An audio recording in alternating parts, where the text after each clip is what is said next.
Welcome back, WNST, Towson, Baltimore, and Baltimore Positive. We are positively through a bye week, into fall, into November, and certainly getting the Maryland Crab Cake Tour back out on the road, presented by our friends at the Maryland Lottery. Let yourself play. I have not been able to play. I've been off the field the last couple of weeks, but getting back, we're doing double duty this week, next week, 2 this week. I haven't had a crab cake in 3 weeks. We'll be at Silver Spring Mining Company with my pal Gary Rissling, former skipjack, who set up, made a life here from Canada A. We'll have Gary on. We'll be chatting with him as well as Councilman David Marks. I think Kevin Benson, my friend from Rosedale Federal, I'm going to extend an invite to him, try to get him out this week. But it's Thursday this week, Friday this week. We're downtown. We're in Fells Point, right in the heart of it. We have some water issues down there. Chop Tank, Alex Smith, our friends at the Atlas Group. We're going to get together, have a crab cake, probably some fried chicken, probably some crab soup as well. It'll be good to be back down at the Chop Tank. I was there the night that it opened. Certainly been down there during the plague and out and about in Fells Point. Next week, Fadley's on Wednesday in the morning. We got a great guest list there and a great crab cake there and some great mac and cheese as well. And then next Friday at Nick's Grandstand Grill, finally getting back out. Been trying for a couple of weeks to get up there. It will happen on the 12th. So 2 this week, 2 next week, all presented by our friends at the Maryland Lottery. Let yourself play. Luke Jones joins us now. I am wearing my Raskin Global shirt. I also want to give a little love to Leonard Raskin, his wife and family out in Columbus, Ohio. Just a shout out to them. And I'll find Leonard. You can find him out at Baltimore Positive.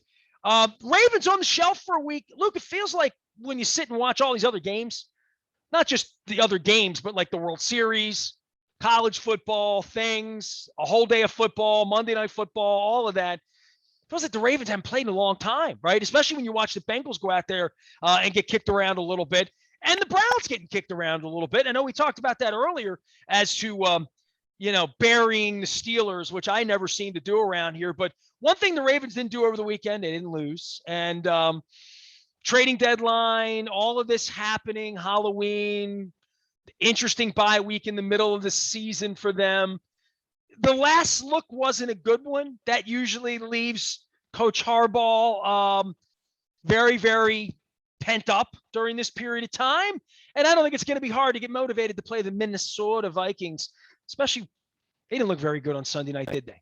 They did not. And maybe it's the Kirk Cousins primetime thing. I mean, that's been a narrative for a long time that, Kirk Cousins is great. 1:00 kickoff, regional coverage, but you put him on primetime, put him in the spotlight and he's not very good. So I don't know. Maybe that doesn't bode well when you consider what Carson Wentz and Joe Burrow and some other quarterbacks, Derek Carr, what they've done against the Ravens this year. But it's funny. The Ravens have generally had their bye week right around this time for several years now.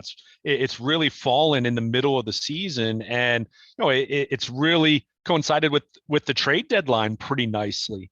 So I think, with trade deadline discussion, whether you make a move, whether you don't make a move, there's always that sense of self-assessment and what do you do well, what you don't do so well. And I think, the Ravens' areas of weakness or concern are pretty evident. We've talked about that.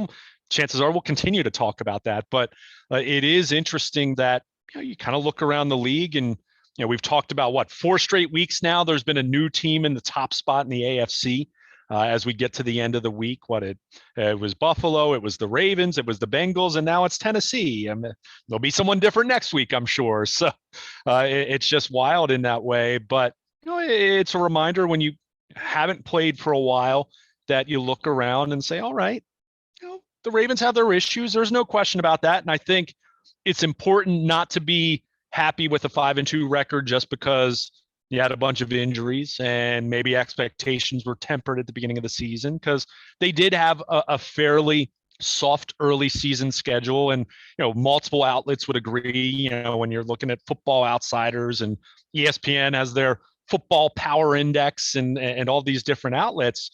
So they have had a relatively forgiving schedule early on, albeit first month they were on the road quite a bit.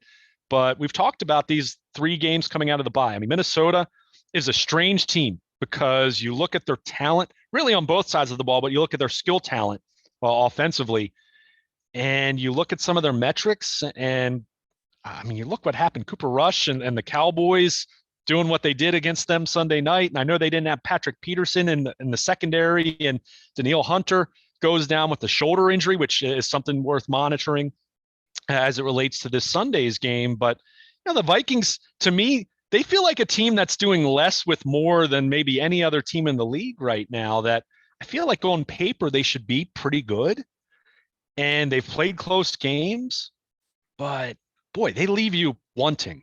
I mean, they really do. And now what that means in terms of what we've seen from the Ravens, where the Ravens blow the doors off the Chargers, the Ravens beat the Chiefs, although other teams have beaten the Chiefs, so maybe that's not quite as impressive in 2021. But you see that.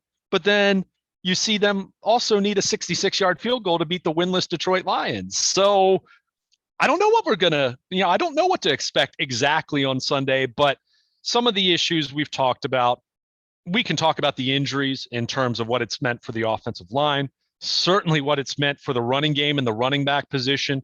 We can talk about other, losing LJ Fort, for example, and what that's meant for their struggling young inside linebackers and needing to bring Josh Bynes back. But the area, Nestor, that to me is a non-starter in terms of you have to get better is tackling. I mean, Marlon Humphrey isn't injured, right?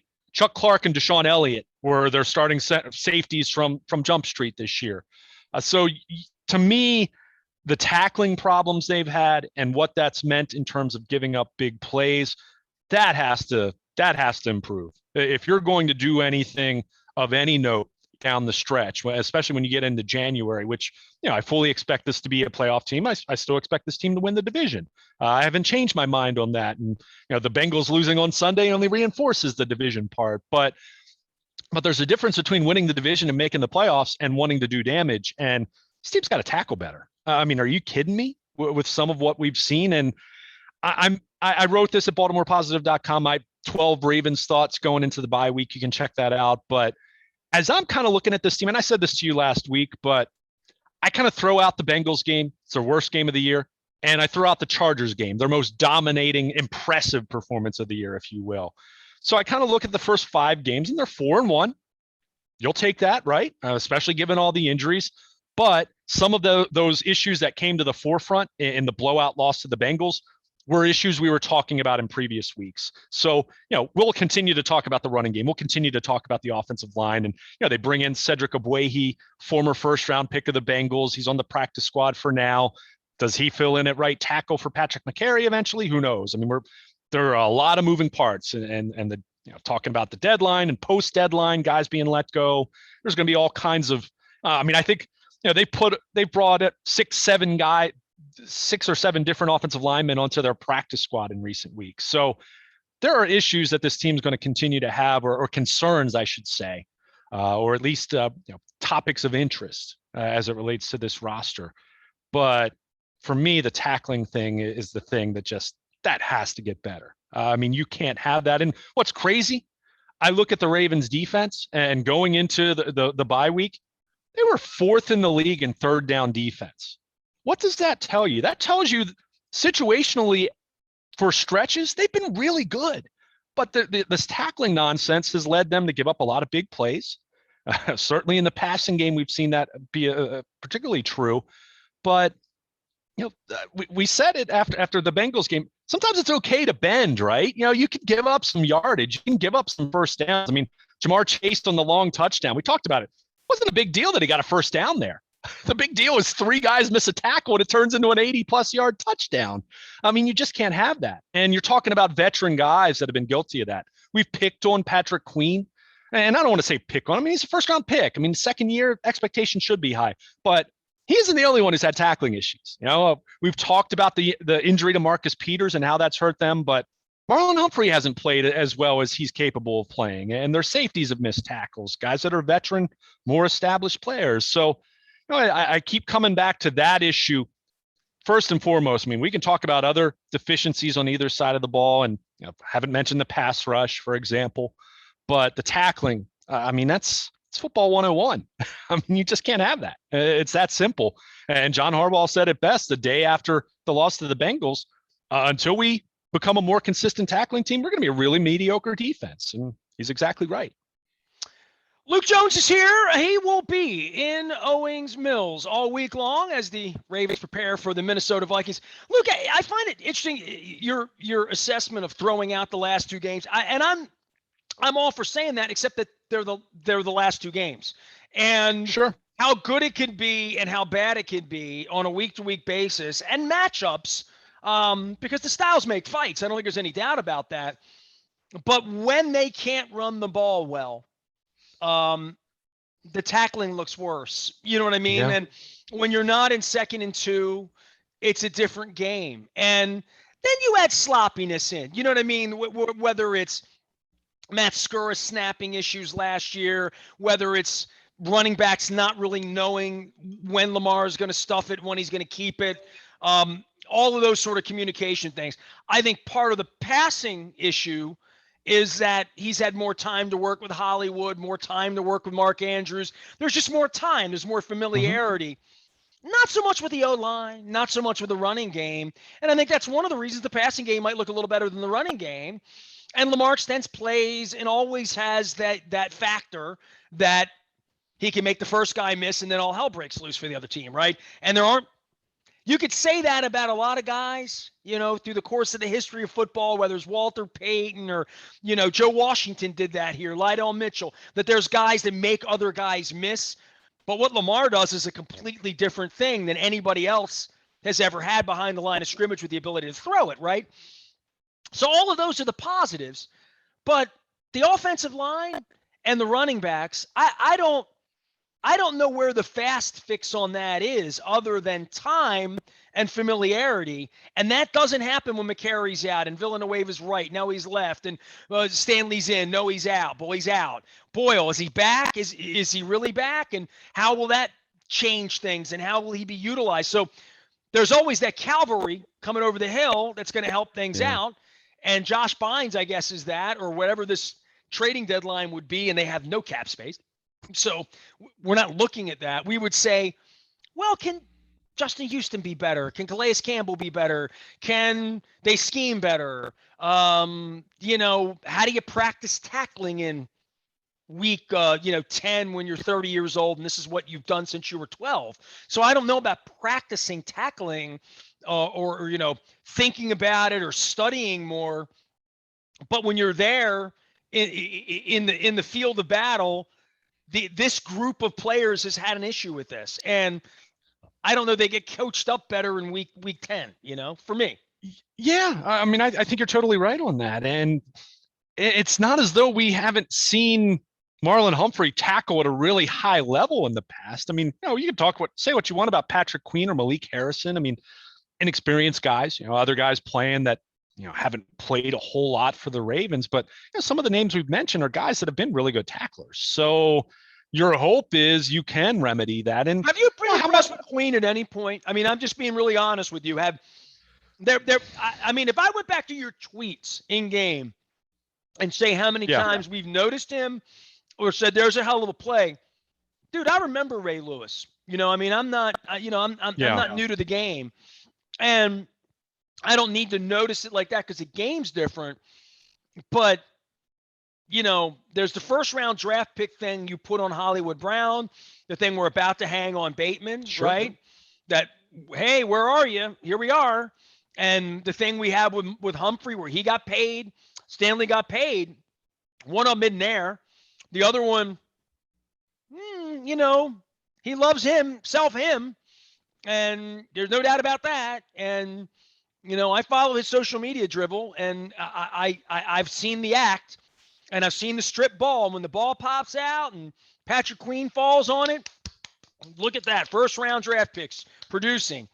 But when it doesn't happen, and it doesn't happen consistently, and we're, in the middle of the year, I'm not expecting him to even turn into CJ Mosley a week and a half from now, Yeah, I think that's I think it's fair. And to be clear, to answer your question, he has made splash plays. I mean, he was Defensive Player of the Week against the Bengals last year. I mean, we have seen the splash plays, but here's the problem, Nestor, and I'm going to pick on Rob Ryan a little bit, but the reality is he's sticking up for his guy. I mean, what do you want him to say publicly? And this alludes to what you were just mentioning, how Rob Ryan at one point, you can check out his comments at BaltimorePositive.com. And, you've heard it on AM 1570 over the last week. But he made the comment that Ray Lewis wasn't Ray Lewis right away, which is true to a tiny degree, although I seem to remember Ray Lewis being defensive player of the week, week one. I was there for all those games in exactly. 1996. Exactly. He was Ray Lewis pretty darn early, right? Really. So, yeah. So again, but in fair, Rob, I mean, he's sticking up for his guy. He's sticking up for a 21-year-old kid, 22 years old, that, he's trying to figure it out. But that's not my issue. And this is what I wrote at BaltimorePositive.com last week, that the issue is not Patrick Queen failing to live up to an extraordinarily impossible standard of a Hall of Fame not just a Hall of Fame linebacker. I mean, Ray Lewis is on the short list of the greatest players in NFL history. I mean, that's just the truth. So it's not that. It's not even that he's not living up to CJ Mosley, who, for as much as maybe you didn't want to pay him, and look, that was smart. I mean, it hasn't worked out with the New York Jets, but CJ Mosley still made 4 Pro Bowls in 5 years with the Ravens. So he was doing something right, even if he wasn't Ray Lewis, which, if that's your biggest knock on a guy, then you're doing something right. And Mosley did all that playing with one arm too. Like I had Peter Bolware on last week. If you got the Baltimore Positive, he's another guy that played with one arm. Sure. He didn't do it a long time, but when he was out there, you knew Peter Bolware was on the field. Sure. But my issue, Nestor, and this is where I'm going to go back to what you said initially about, how many times have you seen him make splash plays? I've seen him make splash plays, but the problem is Patrick Queen was drafted. Let's go back in time. CJ Mosley moves on, gets $17 million a year from the Jets. God bless him. It hasn't worked out for the Jets very well. He opted out. He was hurt his first year there. He opted out because of the pandemic last year. And I mean, good for him. They beat the Bengals this past Sunday. But the issue was CJ Mosley left. And if you recall, who stepped into his spot initially? It was Patrick Owasso, who is a great story as an undrafted free agent, began his career on the practice squad, got promoted, was on special teams, and eventually carves out a role playing albeit as a part-time player, as the will linebacker. And he was really good at blitzing. And he made splash plays, and you saw potential in this guy, and it was very athletic.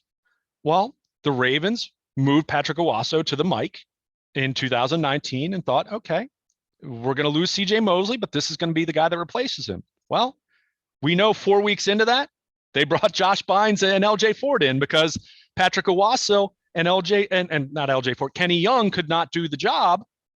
Well, 2 years later, they have Josh Bynes back in the starting lineup, and Patrick Queen has moved to the will spot, which, look, he has played better the last couple of weeks. But the problem is he's not playing every down anymore. And that's fine for a short-term fix, but you do not draft an off-ball linebacker in the first round to be your will, to be the guy that's coming off the field in passing situations.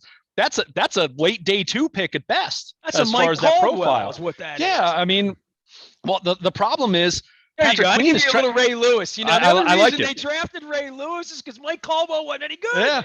Yeah, no, well, and Pepper Johnson was old, right? I mean, the real reason is because they couldn't afford him with Kyle Brady and didn't have a pick, and that pick got wheeled back to them. So 25 other teams looked at Ray Lewis and said, "Who's the short guy?" Yeah, too small. Sure, no question about it. But I mean, the problem here is Patrick Queen's trending like Patrick Owasso, who was a former rookie free agent. So again, I don't want to pick on him too much, but to your point, when you're talking about where the Ravens are right now, and I look at the defense, expensive defensive line, old defensive line, expiring contracts, we know they need to get younger on the defensive line. And I throw Justin Madubuike in there as someone who has been fine this year, but Peter King was talking about him as a dark horse defensive player of the year. Now, I love Peter. I think he was nuts for, whoever told him that was, I think, a little too much hype there.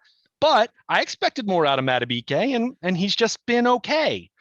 But they're older and more expensive on the defensive line, so they need to get younger there. We know that over the last 3 years, last 4 years with Lamar Jackson as the Ravens quarterback, they've spent most of their money on the defensive side of the ball. Why? Because their offense has been guys that are young, rookie contracts. Great, right? I mean, that's good. That's good cap management in terms of how they did that. However, we know that roster is growing more and more expensive. So missing on a first round pick in the same way we talked about this with Matt Elam, and the Ravens chased the safety position post Ed Reed for a long time. In the same way we talked about Brashad Perriman, in the same way we talked about Arthur Brown as a second round pick. Those picks, when you're starting to talk about having to pay a quarterback and pay some of your other young stars in the way that the Ravens are doing that now, your margin for error, you miss out on a first round pick, which is going to happen. You know, you're going to whiff on some first round picks from time to time. The Ravens haven't done it very often, but when it happens and you're in a position where you're needing to pay guys and your quarterback might quite possibly could be the highest paid player in the league. You know, if Lamar Jackson continues to do more than just about anyone in the league right now. What would make him not at this point? He's an MVP. What would, I mean, other than an injury, what would make anybody think he's not going to get, $50 million? I'll tell you the first reason why: he doesn't have an agent.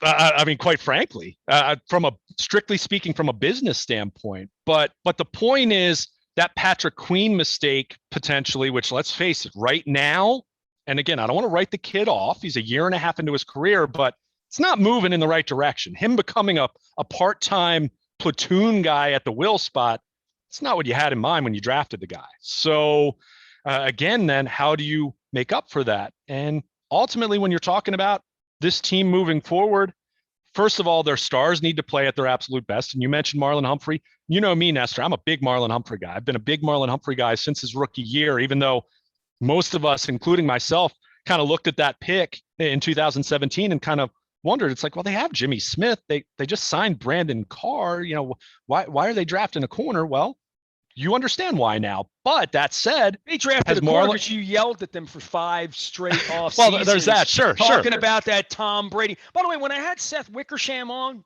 he talked about that 2-touchdown game. Mm-hmm. In 14, 15, whatever year that was, we 2014 postseason. Right. Yep. And how that really changed everything with Belichick and Brady, that coming back from that, and every Super Bowl week you and I sat at, and all those other places where Tom Brady and Bill Belichick showed up in fatheads on the wall, right? That came from that. But that begat Marlon Humphrey and begat the beginning of you beating them up about the secondary every year and them not being good enough, right? Well, I mean, philosophically from that point, and keep in mind that 2014, they had already cut Shockey Brown. They had already cut, was it Dominique Franks, I think it was, where Sean Melvin, of course, got burned like crazy by Tom Brady in that game. You know, we remember Edelman throwing the touchdown. I mean, you remember the specific players, and I remember the things. I mean, Anthony Levine was playing corner for that team. And look, God bless Anthony Levine. He's had a heck of a career. He was a really good dime back for about 3-4 years. But when he's one of your top 3, that's not saying much for your depth from a secondary standpoint. So they learned from that, though. And we've seen really ever since then, they've drafted a corner in the first 3 rounds, I think all but 1 or 2 years, and they had a kid. That's 8 years now, right? I mean, they had a kid they liked. Sure. They had another kid in Tavon Young. They can't keep him on the field, and they thought he was Ladarius Webb, right? Ladarius Webb was Ladarius Webb, and then couldn't get healthy. Jimmy Smith's been around a decade plus, and he'll be running around Sunday, right? I mean, they've done well there, But to your point, you need 6 of them. Well, and that's the big thing. They've done well there, but and Ozzie towards his last few years, especially, and we're talking about that era. Every year, pre-draft press conference and state of the Ravens said you can't have enough corners, and so that's why. I mean, you look at the Ravens right now. They've lost Marcus Peters. Chris Westry was on IR, who was obviously a camp star and should be back at some point here in the coming weeks. Anthony Averett has been picked on a lot by the fan base, and sure, he's going to get targeted when Marlon Humphrey's on the other side, right? I think he's held up respectably well, but ultimately you need your stars to play at the highest level. And I mentioned with Marlon Humphrey, going back to what I was saying before we went off track here, talking about just the history of the position over the last 7-8 years.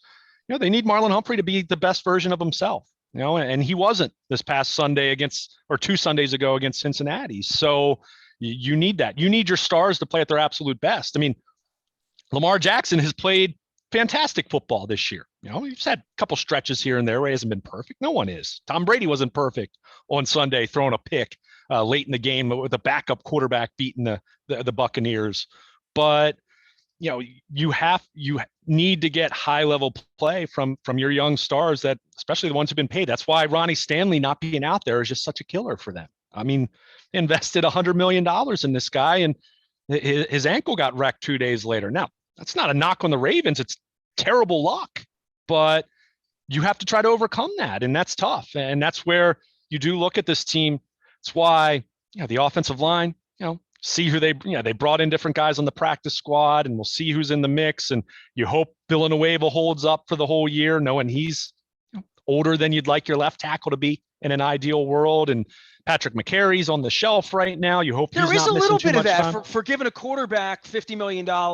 There's a little bit of like dead money on Stanley, old guys on the O-line, old guys on the D-line, falling apart on the back end, really no running back to speak of, or the situation or whatever it's going to be. They just paid their tight end. They've drafted up these wide receivers, and now they got to protect the quarterback long enough for him to scheme him up, for him to get him the ball and make the running game still the most important part of the game, because that's what they do. When they're passing too much, this isn't going to go well. I keep saying that. Yeah, I mean, and now it's gone way better than anyone would have thought. I mean, I was looking, and I'll have this at BaltimorePositive.com this week. I revisit my predictions at the beginning of the season. I do 10 Ravens predictions. I don't do league wide nearly as much, kind of just focus on the Ravens. But I mean, you have Lamar Jackson. He's at a career high 8.6 yards per passing attempt. I mean, he's right up there with the best in the league in that way. He's, I think going into week 8, I think he was second in the league in yards per completion. I mean, and we know for a big portion of the first month and a half, he was leading the league in that category. So it's no surprise he's throwing 7 more passes per game. He should be when he's throwing that well. You should be throwing the ball more if you're throwing it that effectively. The problem is, Nestor, on the flip side, he's attempting 7 more passes a game, yet his rushing attempts have stayed the same. Actually, there's been a slight increase. What does that tell you? They are relying on him more than ever. I mean, they have needed him to play at a really high level. I mean, look at the Indy game. I mean, look how poorly the defense played in that game. They needed Lamar Jackson to be, dare I say, Tom Brady-like, Joe Montana-like, Dan Marino-like in the final quarter and a half of that game for them to come back and win.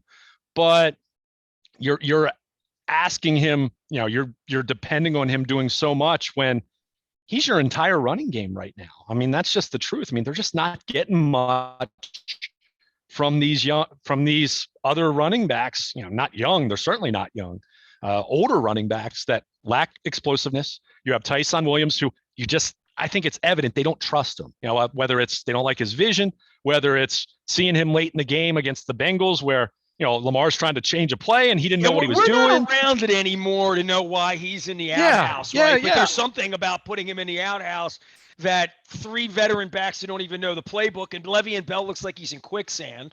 So yeah, I mean, so regardless, I mean, and maybe part of the solution is you coach him up a little more during the bye week, and because he does have a little more juice, he does run better than these older guys. It's just the truth, so. But you've got to figure that out. But at the same time, boy, you're just leaning so hard on Lamar Jackson. And as you mentioned with the offensive line, I mean, he has been sacked and hit more. And now, when you have a quarterback who holds the ball as long as Lamar, because he's waiting for plays to develop, and we know he can take off and turn what's going to be a 6-yard loss into a 20-yard gain just like that. I mean, that's the special experience that is Lamar Jackson. So he is going to take a few more sacks in the process. But you do worry about that because you don't have that cavalry of, what a month ago we were talking about the possibility, knowing that it wasn't a guarantee, but the possibility of Ronnie Stanley coming back at some point. Well, that's done now. So Villanueva is your left tackle, and you're hoping his knee holds up, and, him at age 33 is not going to become something that's painful to watch in December. He's held up pretty well. He's had his rough times, but he's played well at times as well. We saw what happened to the Chiefs last year when they lost their offensive line. And that's a big thing. you're just, I mean, you're I would have already loved in to play the Chiefs. If you endure, Oh I would have yeah, loved to play the Chiefs without their tackles. yeah, That would have no been. That would question have been. about it. I mean, we beat them, 6 weeks ago here, right? But that's a game changer, and I don't know how that's going to hold up over 9 weeks. I don't know how that's going to hold up against Cleveland and Pittsburgh, Yeah, where I was watching that game on Sunday, by the way, Luke, and I said to my wife, I'm like, the O lines and D lines on both of hmm those teams. That's why the game was 3-3, and they were kicking field goals and beating up kickers. yeah, I mean, it was that kind of. It was an old Cleveland Stadium, Three Rivers kind of weird, 1988 kind of we're not in the league anymore. AFC, what the hell was it? Different Central then? That yeah. division The where my Central. Oilers blew. Yes. There you go. There you go. That But kind yeah, I of, mean, but those teams play in the trenches, and it's not where we are right now. yeah, and I think that's a fascinating point, and it's clearly true. And we've talked so much about you get into November and December and early January playing in the AFC North, where the weather is not going to be quite very pleasant. It can be quite inclement weather in terms of sloppy fields and all that, and cold. And it is interesting to look at how this Ravens team is profiling right now, where the passing game in Lamar Jackson's arm and legs, obviously his legs haven't been the problem. It's been anyone else's legs or the run blocking per se. But it will be interesting to see how much of that they can improve, because you're going to need that. And you don't want to be in a position where the elements are terrible and Lamar's having to run the ball 23 times because no one else can get any traction. I mean, that's not what you want. Well, I mean, you just Hayward and don't. Watt are going to run around on him, and Garrett. Sure. There's a reason these teams are decent in that way. Yeah. And I think owning the line of scrimmage is something they just did 2 years ago when they're Yeah. going out to Carson, California, and running around 3 years ago, and 2 years ago when they're in 2nd and 2, because Ronnie Stanley's going that way and Marshall Yonda's going that way, Mm-hmm. and they have Mark Ingram who can go a lot of ways, and and this thing was new and no one had studied it and no one had drafted for it, and then the Chargers ran an 8-3 defense or a 3-8 defense or whatever the hell it was that day, and bottled them up. But it is a down and distance issue, and I don't, as it is, and you and I will be arguing this for the next 9 weeks. 1st and 10, are they better off trying to hit Mark Andrews on some hitch to get into 2nd and 2, or is it the old Lamar left, Lamar right, shake, bake, quake, and then it's 2nd and 2? I don't know that they can do that anymore. And based on what I saw last week or 2 weeks ago against the Bengals. And Leonard Raskin and I'm wearing my Raskin Global shirt. We talked about this last week. Lamar was on the ground a lot in that game. Took on a lot of impact, a lot of contact, a lot of indecisiveness, a lot of awkwardness to some degree. Not these, I'm going to trickle out of bounds 15 yards down and give the ball to the official and go back to the huddle. It's a different kind of thing that teams are making him do now, pinching him in between the tackles. Say, you want to run? We're going to hit you, and we're going to hit you all day. And we're going to talk to you when we hit you. And nobody here's blocking for you because they stink. And I'm beating their ass all day. And that's what you're going to hear when it's Pittsburgh and Cleveland, because I saw it in the Pittsburgh-Cleveland game that we haven't seen the tough teams yet. No offense to the Vikings this week or whatever. Miami will be on 4 days rest. When this thing starts getting trenchy and the schedule's set up that way, got our ass kicked by the Bengals a week and a half ago. And legitimately in the way we're talking about, in trenches. Yeah, you're right. And I think, I made the point a little bit earlier that they did have a relatively, it wasn't the easiest in the league. Let's be clear about that. And I don't want to be diminishing because they're 5-2. You are what your record says you are. And the Ravens, all these close games were all right. Maybe they had some good fortune here and there in game, but they had some bad luck against the Raiders. Kansas City and San Diego or Chargers. I think those are playoff teams. I mean, or the Raiders. I mean, so right. I mean, it's fine, but they haven't played division games. That's different. No question. And again, I mean, the Vikings are just. Kirk Cousins could throw for 400 yards on Sunday because that's just the weird enigma that his career has been. This guy comes up small when the spotlight is on him.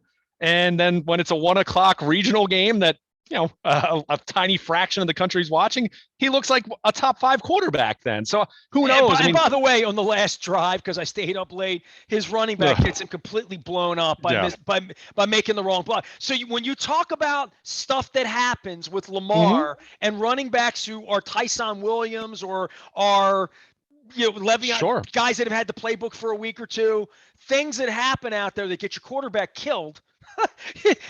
I thought that whole game, man, the Vikings, I thought, man, bring them in here this week. I'm ready. Yeah. We need them, and then we need Miami on short rest and a mess. Although, it always signs of life there.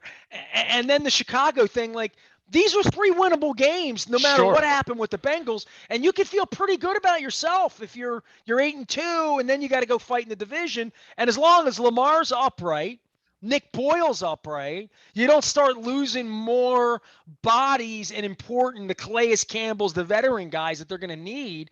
They need a better Jimmy Smith, and I don't know that doesn't happen this time of year to 30-year-old guys, and that's something that really worries me because they're not going to be on coast because they're going to need those games in December no matter what because of who they're playing. And I think that's why the league did it this way, because there can be no coast against Pittsburgh or Cleveland. They'll all be in a cat fight by then. No question. I mean, you mentioned it.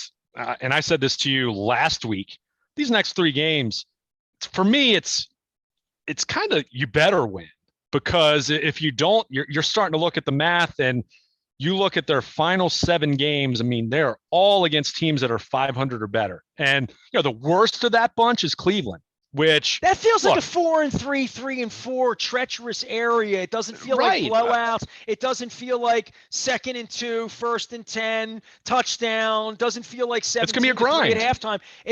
None of those games feel ugly to me. They feel it's going to be a grind.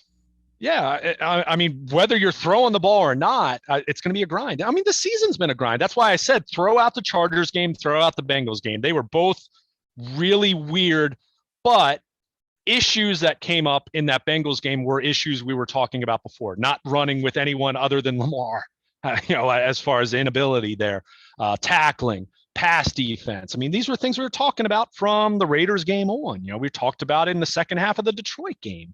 I mean, really over the first 5 weeks, the only game that you really point to and say they didn't have very many issues was that Broncos game, which the Broncos stink.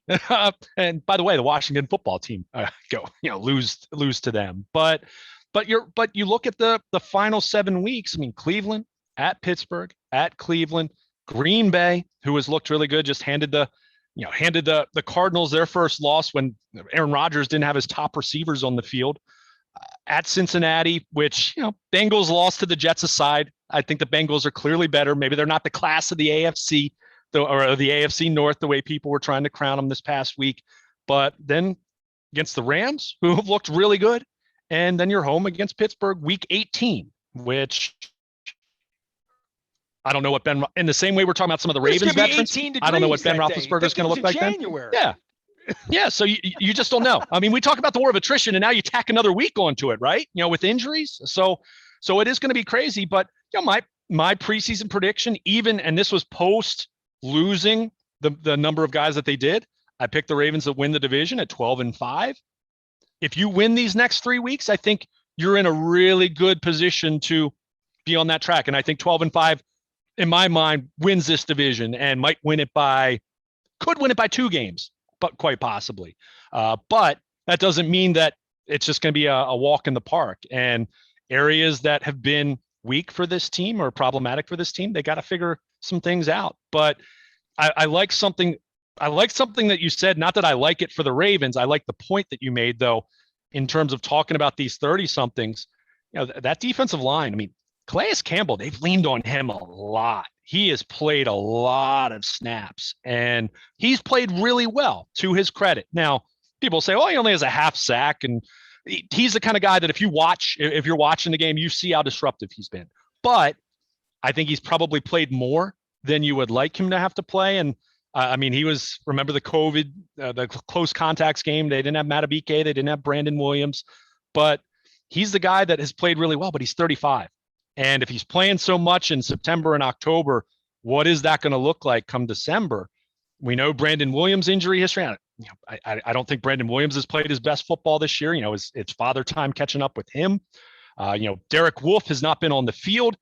He started practicing during the bye week, so you expect him to be back soon, but he's got a back issue. Is that something that's going to be totally fine, or is he going to play 3 weeks and then he's on the shelf again? I mentioned Matabike not being, not taking the step forward that you would have liked. He's been fine, but he hasn't been a difference maker. So that, and you talk about the offensive line with some of their veterans there they're leaning on, and clearly some injury replacements. It is one of those deals where if Lamar Jackson's healthy and upright, I'll take the Ravens' chances against anybody. It doesn't mean they're going to win every game, but you love their chances. That's how transcendent, that's how fantastic he is.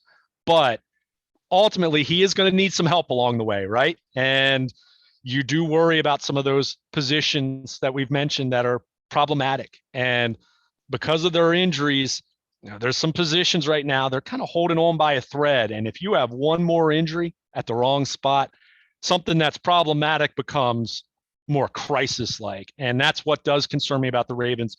Much as I like their moxie, I like their resiliency, I like their level of experience compared to some of these other teams we've mentioned, like the Bengals, who haven't won anything with this group whatsoever. So you like that, but there are definitely some problems that they had to acknowledge during the bye week that it'll be interesting to see how John Harbaugh and the coaching staff, and Eric DeCosta in the front office for that matter, go about trying to address that and seeing what it looks like, not just for the Vikings on Sunday, but moving forward, because they do some things really well, but there are other things that they've had their issues. And I think that was apparent in the midst of a 5-2 start that you should still feel good about overall.